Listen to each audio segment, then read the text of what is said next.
Hi, எப்படி இருக்கீங்க? இன்றைக்கி சர்மா கிச்சனில் நேற்று அதாவது கிறிஸ்மஸ் அன்னைக்கு எங்கள் வீட்டில் ஒரு கெட் டுகெதர், அதில் போட்ட விருந்து உங்களோட ஷேர் பண்ணுறேன். விருந்து ரொம்ப சாதாரண விருந்து இல்லை, செம விருந்து. அதில் எல்லாரும் ஒன்றா உட்காந்து சாப்பிட்ட அழகே தண்ணி. அந்த விருந்தில் எதுவும் வெளியில் வாங்கலை, எல்லாமே வீட்டில் சமைச்சது தான். அது எப்படி சமைச்சோம், என்னென்ன சமைச்சோம் அப்படிங்கிறத வாங்க வீடியோக்குள்ளே போய் பார்க்கலாம். ஃபஸ்ட்டு இப்போ எறா ரெடி ஆகிட்டுருக்கு, மசாலாலாம் போட்டு ரெடி ஆகிட்டுருக்கு. இதை ட்ரையாக ஃப்ரை பண்ணணுங்கிறதுக்காக அது வச்சுருக்காங்க. அது நல்லா அப்படியே இது நல்லா ட்ரை ஆயிடுச்சு பாருங்கள். நல்லா டேஸ்ட்டாக வாசனை, மசாலாலாம் ரொம்ப டேஸ்ட்டாக கமகமன் வாசமாக இருந்தது. நல்லா ட்ரை ஆயிடுச்சு. இந்த ஒரு வேலை முடிஞ்சுது. இது 3 கிலோ 3.5 கிலோ இருக்கும் இந்த எறா, அது முடிஞ்சுது. நெக்ஸ்ட்டு மட்டன் 2 கிலோ, அது சுக்கா பண்ணுறதுக்காக ரெடி பண்ணிகிட்ருக்காங்க. ஃபஸ்ட்டு மஞ்சத்தூள் போட்டு கொஞ்சம் இஞ்சி பூண்டுலாம் போட்டு உப்பு போட்டு வேக வச்சாச்சு. அதுக்கப்புறம் நல்லா தாளிச்சிட்டு மிளகாய் வத்தல்லாம் போட்டு வெங்காயம்லாம் போட்டு நல்லா தாளிச்சிட்டு வாசத்துக்கு கருவேப்பிலெல்லாம் போட்டு கொஞ்சம் அது கூட இஞ்சி பூண்டு பேஸ்ட் போட்டு அதுக்கப்புறமா நல்லா வதங்கினதுக்கப்புறமா இது என்னென்னா நடுவில் சமைக்கிறவங்களுக்கு சாப்பிட்றதுக்கு எடுத்து வச்சாச்சு. இப்போது அந்த வேக வச்சுருக்க மட்டன் அதை ஊற்றி அதை நல்லா கலந்து விடுறாங்க. கலந்து விட்டுட்டு மசாலா ரெடி பண்ணி வச்சுருக்கோம். என்னென்னா பெருஞ்சீரகம், தனியா, மிளகு, சீரகம், ஒரு பட்டை, 2 கிராம்பு, ஏலக்காய், அந்த மாதிரி எல்லாம் போட்டு வறுத்து நல்லா மசாலா தூள் ரெடி பண்ணி வச்சுருக்காங்க. அதையும் போட்டு இதுவும் நல்லா கமன்னு வாசனை வருது. இதுவும் ரெடி ஆயிடுச்சு, ஆல்மோஸ்ட் ரெடி ஆயிடுச்சு.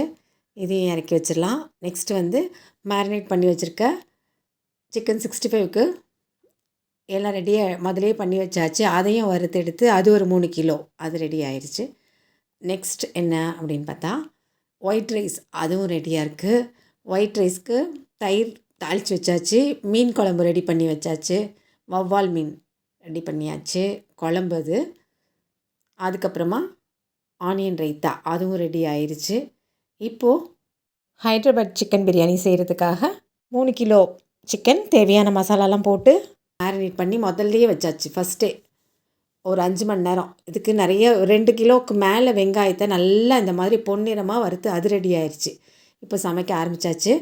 இப்போ அதுக்கு பாத்திரத்தில் தண்ணி ஊற்றி அதில் கொஞ்சம் புதினா, கொத்தமல்லி, தேவையான அளவு உப்பு, கொஞ்சம் எண்ணெய், கொஞ்சம் பட்டை சாமான் இதெல்லாம் போட்டு கிராம்பு, பட்டை எல்லாம் போட்டு அது தண்ணி நல்லா கொதிக்க விட்டாச்சு. தண்ணி நல்லா கொதிச்சிட்ருக்கு. இந்த ஹைதராபாத் பிரியாணி ரெடி பண்ணுறது என்னோடய சன் விஜய்.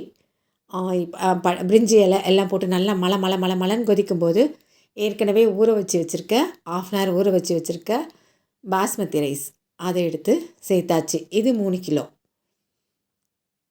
பாஸ்மதி ரைஸ் சேர்த்தாச்சு. இதுக்கு தேவையான அளவு உப்பும் போட்டாச்சு.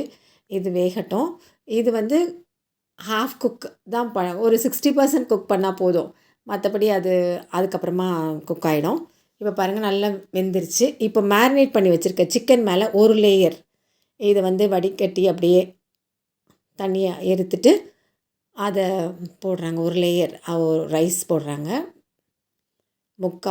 வெந்த ரைஸ் ரொம்ப வெந்துருச்சுன்னா குழஞ்சி போய் நல்லா இருக்காது. பக்குவமாக வெந்தவுடனே எடுத்துடணும். அதுக்கப்புறம் குங்குமப்பூ இருந்ததுன்னா பாலில் கரைச்சி தெளிக்கலாம். இது ஃபுட் கலர் தான் தெளிச்சிருக்கோம். அதுக்கப்புறம் ஒரு லேயர் அந்த வெங்காயம் வறுத்து வச்சுருக்கோம்ல அதுக்கப்புறம் ஒரு லேயர் புதினா, கொத்தமல்லி அதையும் போட்டு மேலே ஒரு லேயர் ரைஸ். இந்த மாதிரி அடுக்கடுக்காக அப்படி போட்டுகிட்டே இருக்க வேண்டியதான். இடையில நெய்யும் கலந்துக்கணும். அந்த சிக்கன்லலாம் நல்லா மேரினேட் பண்ணி வச்சுருக்காங்களா, அதிலலாம் எண்ணெய்லாம் கிடையாது, இந்த நெய் தான். அதே மாதிரி இந்த ஃபுட் கலர் போட்டுட்டு நல்லா இந்த பொரிச்ச ஆனியன் சேர்த்துட்டு அதுக்கப்புறம் புதினா, கொத்தமல்லி ஒரு லேயர் போட்டுட்டு மறுபடியும் இந்த மாதிரி ரைஸ் சேர்த்துக்கலாம். இந்த பிரியாணி ரொம்ப டேஸ்ட்டாக இருந்தது. ரொம்ப டேஸ்ட்டாக இருந்தது. இவ்வளோ செய்யும்போது எப்படி வருமோன்னு பார்த்தா ரொம்ப சூப்பராக நல்லா உதிரியாக ரொம்ப நல்லா கரெக்டான பக்குவத்தில் நல்லா சிக்கன் பீஸ்லாம் நல்லா வெந்திருந்தது. எல்லாமே லெக் பீஸும் பெரிய பெரிய பீஸுமாக இருந்தது. இருந்தாலும் ரொம்ப நேரம் மேரினேட் பண்ணி வச்சதுனால அழகாக குக் ஆயிருந்தது. இதே மாதிரி எல்லாமே ஒன்று ஒன்று 1 பை 1 எல்லாம் போட்டுக்கிட்டே வந்துட்டு இதில் நெய்யும் அதே மாதிரி ஊற்றிடணும். ஒரு லேயர் நெய் இந்த மாதிரியே போட்டுட்டு அதுக்கப்புறமா அதை மூடி வச்சிட வேண்டியதான். இந்த சிக்கன் ஏற்கனவே வேகலாம் வைக்கல, ஒன்றும் பண்ணலை. அப்படியே ஒரு 6 மணி நேரம் 7 மணி நேரம் ஊறியிருக்கு. நல்லா ஊறி நல்லா பக்குவமாக இருக்குது. அது சாதாரணமாக நம்ம பிரியாணிக்கு மேரினேட் பண்ணுற மாதிரி தான் பண்ணணும். நல்லா நல்லா பெரிய பெரிய பீஸாக போட்டு வச்சுருந்தா ரொம்ப நல்லா இருந்தது. இதே மாதிரி தான் அடுக்கடுக்காக எல்லாம் போட்டு வச்சுட்டேன்.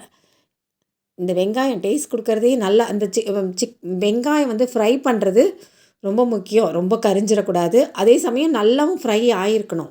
நல்லா இப்படி கையில் நறுச்சுன்னா பொறுன்னு இருக்கணும். இப்போ அப்படியே மூடி வச்சாச்சு. நம்ம வேக வச்ச தண்ணியெல்லாம் ஊற்றி அதை மேலேயே வச்சாச்சு. இப்போ 10 நிமிஷம் ஹையில் வச்சு 10 நிமிஷம் சிம்மில் வச்சுட்டு அப்படியே இறக்கிட்டு இதை தம் போடலாம். அந்த அடுப்புலேயே தோசைக்கல் போட்டுட்டு அது மேலே தூக்கி வச்சாச்சு. அது ஒரு 10 நிமிஷம் இருந்தது. பாருங்கள், எடுத்தால் ரொம்ப அழகாக, பார்க்கவே ரொம்ப அழகாக, ரொம்ப டேஸ்ட்டாக, ரொம்ப வாசமாக நல்லா இருந்தது இந்த பிரியாணி. இது வந்து பக்குவமாக எடுக்கணும். பீசஸ் எல்லாமே கீழே தான் இருக்கும். எல்லாம் எடுத்துட்டு அப்புறம் எல்லாம் ரெடி ஆயிடுச்சு. அதனால் சர்வ் பண்ண ஆரம்பிச்சிடலாம் அப்படின்ட்டு ரெடி பண்ணியாச்சு. இப்போ நல்லா கலந்து விட்டுட்டு எடுத்துட வேண்டியதுதான். இதுலேயும் மேலேயும் ஒரு கொஞ்சம் நெய். வேறு என்ன ரொம்ப ஹெவியான மசாலா அப்படிலாம் இல்லை, லைட்டாக. ஆனால் டேஸ்ட்டாக இருந்தது. நீங்கள் பாருங்கள், பார்த்துட்டு எப்படி இருந்ததுன்னு கமெண்ட் பண்ணுங்கள். பிடிச்சதுன்னா லைக் பண்ணுங்கள், ஷேர் பண்ணுங்கள். எங்கள் வீட்டு விருந்தை நீங்களும் டேஸ்ட் பண்ணி பாருங்கள். இப்போ எல்லாம் எடுத்துகிட்டு பரிமாறலாம். அடியில் தான் சிக்கன் பீஸ்லாம் இருக்கும். எல்லாமே லெக் பீஸாக இருந்தது. எல்லாம் அடியில் இருக்கும். ஒன்று ஒன்றா கலந்து விட்டு தான் வரணும். இந்த பாருங்கள், இதெல்லாம் பீஸ் தான். ஒன்று கூட ஒட்டலை. எல்லாம் உதிரியாக தான் இருந்துச்சு. இதில் தக்காளி அதெல்லாம் எதுவுமே கிடையாது. ரெடி ஆயிடுச்சு. அது மேலேயும் சாப்பிடும்போது வெங்காயத்தை தூவி, அதாவது ஃப்ரை பண்ண வெங்காயத்தை தூவி, இப்போ இந்த விருந்து எப்படி பரிமாறியிருக்காங்கன்னு பாருங்கள்.